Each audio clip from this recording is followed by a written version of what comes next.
म्हणजे माननीय आपले पंतप्रधान नरेंद्र मोदीजी यांनी आपल्या आर्थिक समावेशनाला एक मोठी व्याप्ती दिली। आपल्या देशामध्ये आपण अर्थव्यवस्था सांगायचो, पण देशाची अर्धी लोकसंख्या ही अर्थव्यवस्थेच्या बाहेर होती।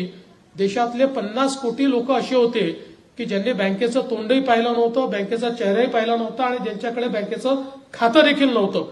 त्यामुळे शेवटी आपल्याला हे बघितलं पाहिजे की विकासामध्ये या ज्या आर्थिक संस्था असतात याचा एक मोलाचा वाटा आहे। जिथे अधिक मोठ्या प्रमाणात, अधिक सक्षम प्रमाणात आणि अधिक विकसित प्रमाणात आपल्याला आर्थिक संस्था पाहायला मिळतात, त्या ठिकाणी फायनान्शियल इन्स्टिट्यूशन पाहायला मिळतात, त्याच ठिकाणी विकास झालेला आपल्याला पाहायला मिळतो। आणि ज्या ठिकाणी फायनान्शियल इन्स्टिट्यूशन्स नाहीत त्या ठिकाणी आपल्याला विकास पाहायला मिळत नाही।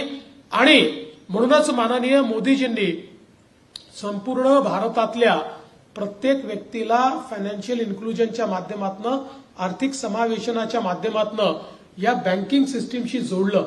आज त्याचा परिणाम काय आहे? आज त्याचा परिणाम असा आहे की प्रत्येकाचं अकाउंट तयार झालं, डिजिटल आयडेंटिटी तयार झाली आणि आज आपल्या देशामध्ये या डिजिटल आयडेंटिटीच्या माध्यमातून, या अकाउंटच्या माध्यमातून कुठल्याही व्यक्तीला त्याचे जे फायदे आहेत ते थेट त्याच्या खात्यामध्ये आपण देऊ शकतो। डीबीटी सारखी एक व्यवस्था आपल्याकडे तयार झाली, ज्याच्यामुळे मोठ्या प्रमाणात भ्रष्टाचार कमी झाला आणि आता त्याच व्यवस्थेचा उपयोग करून सामान्य माणसाला देखील अधिकारिता देण्याकरता वेगवेगळ्या योजनांतनं वेगवेगळी कर्ज दिली जातात, त्यातनं त्यांना आपल्या पायावर सक्षमतेनं उभं करता येतं।